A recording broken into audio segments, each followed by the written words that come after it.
அனைவருக்கும் வணக்கம். நுண்ணறிவு மற்றும் உழைச்சார்பு தொடர்பான மற்றொரு காணொளியில் உங்களை சந்திப்பதில் மகிழ்ச்சி. அந்த வகையில் இலங்கையில் நடைபெறுகின்ற அனைத்து போட்டி பரீட்சைகளுக்குமான நுண்ணறிவு மற்றும் உழைச்சார்பு தொடர்பான காணொளியாக இக்காணொளி அமைய இருக்கிறது.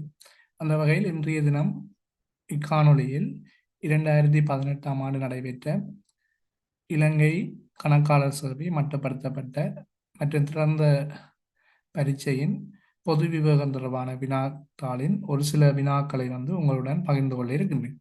அந்த வகையில் இக்காணொளி உங்களுக்கு பயனுள்ளதாக அமையுமாயின் நீங்கள் இணையவர்களுக்கு இதனை பகிர்ந்து எமது சேனலுக்கான ஆதரவினை வழங்குமாறு கேட்டுக்கொண்டு, உங்களுக்கு எதுவும் சந்தேகங்கள் இருக்குமாக இருந்தால் இந்த காணொலியின் இறுதியில் கொமெண்ட்ஸில் பதியப்படுகின்ற லிங்க் ஊடாக, வாட்ஸ்அப் லிங்க் ஊடாக உங்களுடைய சந்தேகங்களை தீர்த்து கொள்ள முடியும். தற்போது நாங்கள் வினாக்களுக்குள்ளே நுழையலாம்.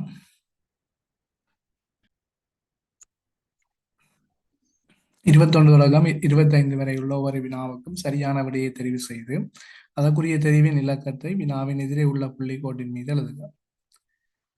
21வது வினா, குறித்த ஒரு பொருளின் விலை 10% கழிவுடன் கொள்வன செய்யும் போது அதன் 4 மடங்கு கழிவு வழங்கப்பட்டது. அதாவது 10% போல 4 மடங்கு கழிவு வழங்கப்பட்டதாம். குறித்த பொருளின் விலையை விட 2 மடங்கு விலையானது வேறொரு பொருளை 2 மடங்கு விலையான வேறொரு பொருளை கொள்வன செய்யும் போது அவ்விரண்டாவது பொருளுக்கு பெறப்படும் கழிவின் சதவீதம் என்ன? ரைட். இப்ப நீங்கள் இதுல எங்களுக்கு முதலாவது பொருளின் விலை என்னன்னு தெரியாது. அதில் வீதத்துல தந்திருக்கிறபடியா நான் அதை 100 ரூபான்னு எடுக்க போறேன். ஒரு கற்பனை அடிப்படையில முதலாவது பொருளின் விலை குறித்த பொருளின் விலை 100 ரூபாய். ரைட். அந்த 100 ரூபாய் பொருளுக்கு 10% கழிவு வழங்குறேன். 10% கழிவு வழங்கப்படுது. அந்த பொருளை கொள்ளன செய்ய இதை போல 4 மடங்கு கழிவு வழங்கினோம். 10% போல 4 மடங்கு கழிவு. ஆகவே 40% கழிவு வழங்கப்படும்.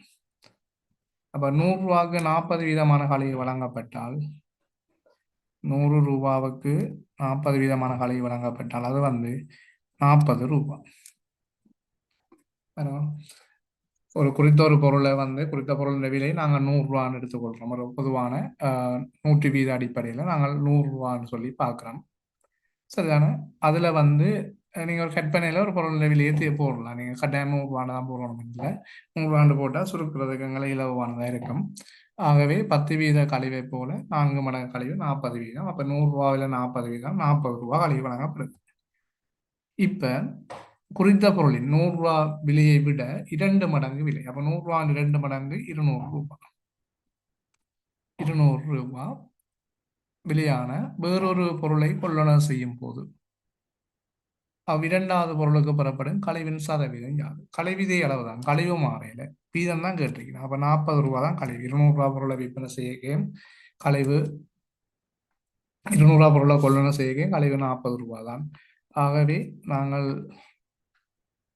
20ஆல பிரிச்சோம் என்று சொன்னால், பிரித்து 100 வீதம் தானே கேட்டதா, அப்போ 100ஆல பெருக்கும்.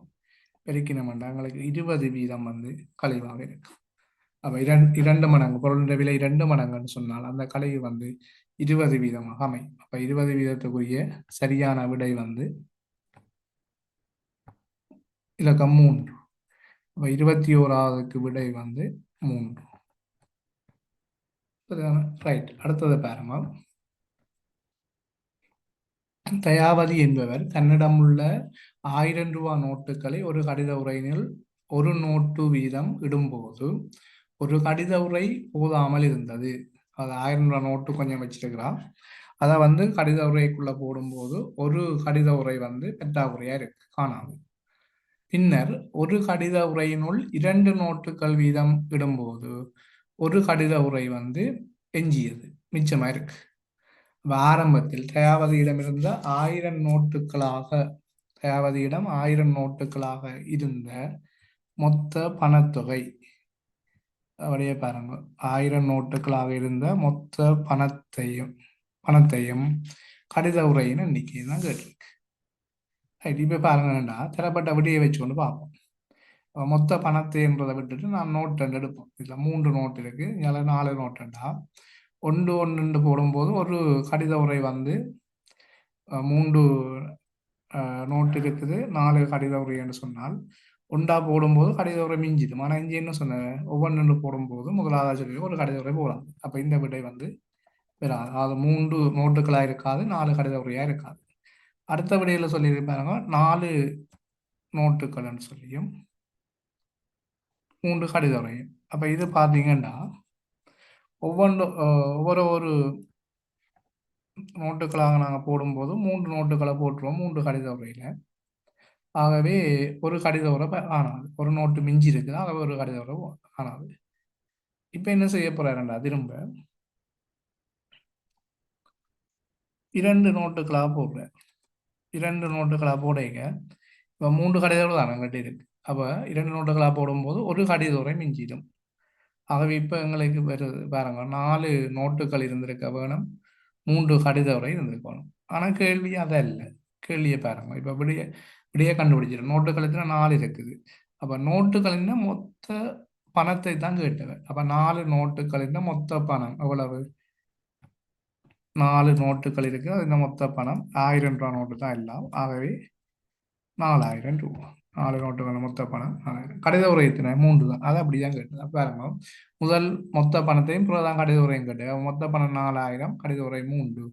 ஆகவே சரியான விடை வந்து இலக்கம் 4. அடுத்தது பாருங்க ஏபி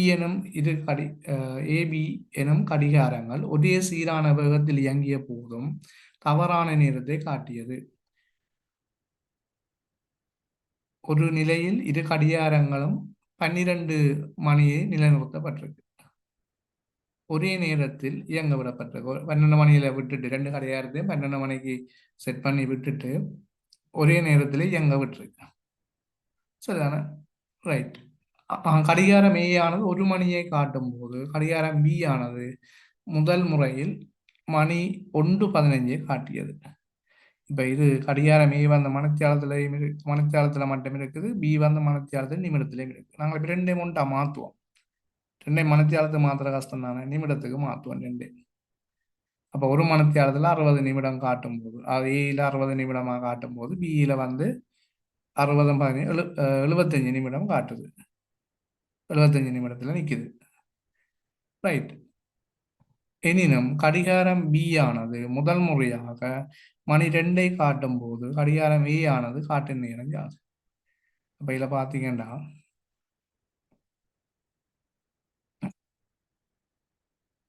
கடிகாரம் ஏயும் ஏ வந்து 12 மணில நிற்குது, கடிகாரம் பியும் வந்து 12 மணில நிற்குது. ஏ வந்து 12 மணி, பியும் வந்து 12 மணில நிற்குது. நான் 2 செட் பண்ணி 12 மணி விட்டுருக்கு. ஏ வந்து 1 மணியை காட்டுது. இதுல பி வந்து என்ன செய்யுதுன்னா 1:15 காட்டுது. ரைட். இப்போ 1 மணின்னா இல்லை 60 நிமிஷம் ஓடி இருக்கு. அப்போ கடிகாரம் ஏ வந்து எவ்வளவு நேரம் ஓடி இருக்குன்னா 60 நிமிடங்கள் ஓடி இருக்கு. பிஏ பார்த்தீங்கன்னா ஓடி இருக்கிற நேரம் 75 நிமிடம் ஓடிட்டு. அப்போ இது இந்த வீதாசாரத்தை பார்த்து ரெண்டும் என்ன வீதத்தில் ஓடிக்கொண்டிருக்கின்றால் 60க்கு 75 என்ற வீதாசாரத்தில் ஓடுது. சரிதானே? அப்போ இதை 15ஆல் சுருக்கிறீங்கன்னா 4க்கு 5 என்ற வீதாசாரத்தில் ஓடுது. இப்ப கடிகாரம் பி ஏ ஓடினா தெரியாது எங்களுக்கு, அதான் கேள்வி. பி ஓடிட்டுதுன்னு சரி 2 மணியை காட்டுதுன்னா 120 நிமிடங்கள் ஓடி இருக்கு. பி வந்து முதல் முறையாக மணி 2ஐ காட்டுது. அவர் என்ன செய்கிறார் என்று சொன்னால் 120 நிமிடங்கள் ஓடி இருப்பார். அப்ப 120 நிமிடங்கள் ஓடிக்க அது எத்தனை மடங்கா இருக்குமெண்டா 5 பங்காக இருக்கு. அப்ப ஒரு பங்கு எங்களுக்கு பார்த்தீங்கன்னா 24. ஒரு பங்கு 24 என்றால் ஏகிட்ட இருக்கிற பங்கு எத்தனை? 4 பங்கு. ஆகவே ஏ எவ்வளவு தூரம் ஓடி இருக்கும்? 96 நிமிடங்கள் ஓடி இருக்கும். இப்போ பார்த்தீங்கன்னா ரைட். கடிகாரம் பி வந்து 2 மணில நிற்க ஏ வந்து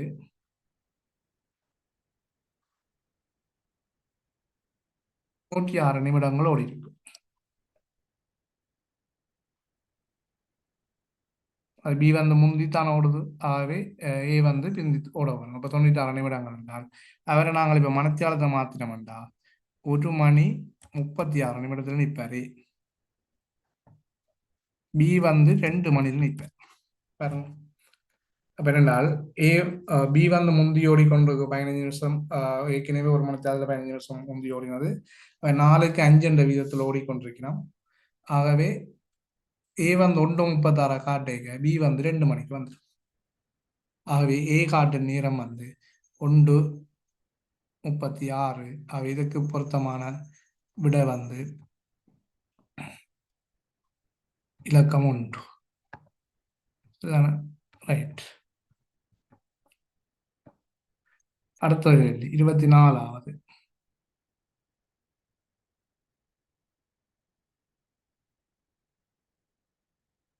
24வது பாத்தீங்கன்னா ஒரு குறித்த ஆவணம் ஒன்றில் 10 ரூபா பெறுமதியான முத்திரை ஒட்டப்பட வேண்டியுள்ளது. இதற்காக 1, 2, 5, 10 ரூபா பெறுமதியுள்ள முத்திரைகள் மாத்திரம் உபயோகித்து எத்தனை வழிகளில் ஒட்டலாம்? எத்தனை வழிகளில் முத்திரைகளை தெரிவு செய்யலாம் என்று கேட்டிருக்கணும். ரைட். பார்ப்போம். இதை நான் நேரடியாக தான் பார்க்க போகிறோம். 10 ரூபா முத்திரை கொண்டு ஒட்டலாம். 5 ரூபா முத்திரை வந்து ரெண்டு 5 ரூபா முத்திரை. அப்போ 5 ரூபா முத்திரைகள் வந்து பார்த்தீங்கன்னா அதுலேயும் கொண்டு ஒட்டலாம். 2 முத்திரை சேர்த்து ஒட்டலாம்.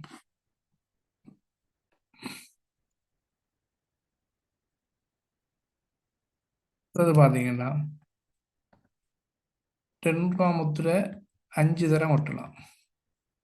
5 2 ரூபா முத்திரை ஒட்டலாம். அது பார்த்தீங்கன்னா 4 2 ரூபா முத்திரை ஒட்டலாம். அங்கால மிச்சம் 1 ரூபா முத்திரை வரும். அடுத்தது 3 2 ரூபா முத்திரை ஒட்டினா 4 1 ரூபா முத்திரை வரும். 2 2 ரூபா முத்திரை ஒட்டினா 6 1 ரூபா முத்திரை வரும். 1 2 ரூபா முத்திரை ஒட்டினா 8 1 ரூபா முத்திரை வரும். மொத்தம் 10 1 ரூபா முத்திரை ஒட்டலாம். இது ஒரு வழி.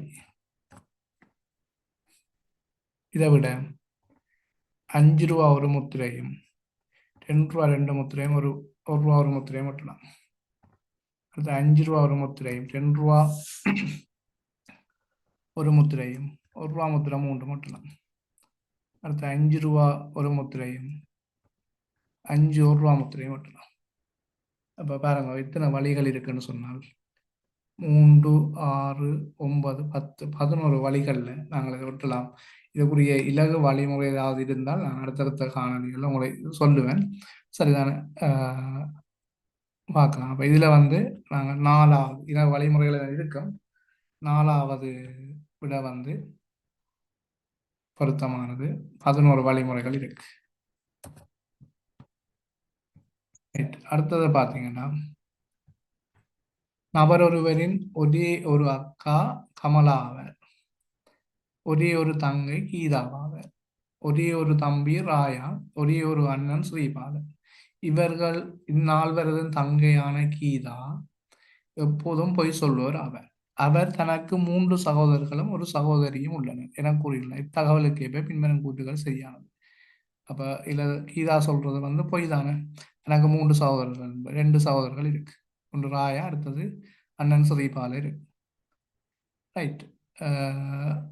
ஒரு சகோதரி என்பது சரி. அப்ப ஸ்ரீபால சம எண்ணிக்கான சகோதரர்களையும் சகோதரியும் உண்டு. ஸ்ரீபாலுக்கு வந்து ஒரு தம்பி இருக்கு பாருங்க. ஒரே ஒரு தம்பி தான் இருக்கான். அதே போல ஒரு தங்கையும் ஒரு அக்காவும் இருக்கு. ஆகவே 2 சகோதரி இருக்குது, ஒரு சகோதரர் இருக்கு. அப்ப முதலாவது கூற்றுக்குள்ள கமலாவுக்கு 2 தங்கைகள் இருக்கிறார்கள். ஒரே ஒரு தங்கை தான் கீதா மட்டும். அப்ப அந்த கூற்றும் புல. ராயாவுக்கு 2 மூத்த சகோதரர்கள் இருக்கு. ராயாவுக்கு வந்து ஒரே ஒரு அண்ணன் தான் இருக்கார். ஆக அந்த கூற்றும் புல. கீதாவுக்கு ஒரு சகோதரி உள்ள கமலா மட்டும். அப்ப அது சரி.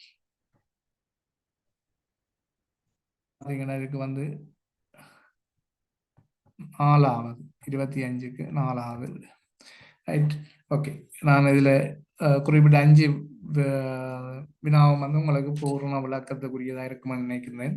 இதுவும் சந்தேகங்கள் இருந்தால் நீங்கள் கமெண்ட்ஸில் வந்து உங்களை பதிவு செய்யலாம். உங்களோட சந்தேகங்களை வாட்ஸ்அப் லிங்க் கூட தொடர்பு கொள்ளலாம். தொடர்ந்து இணைந்திருங்கள். தொடர்ந்து காணொலிகள் உங்களுக்காக பகிரப்படும். இந்த காணொலியை நான் இதோடு நிறைவு செய்து கொள்கிறேன். நன்றி.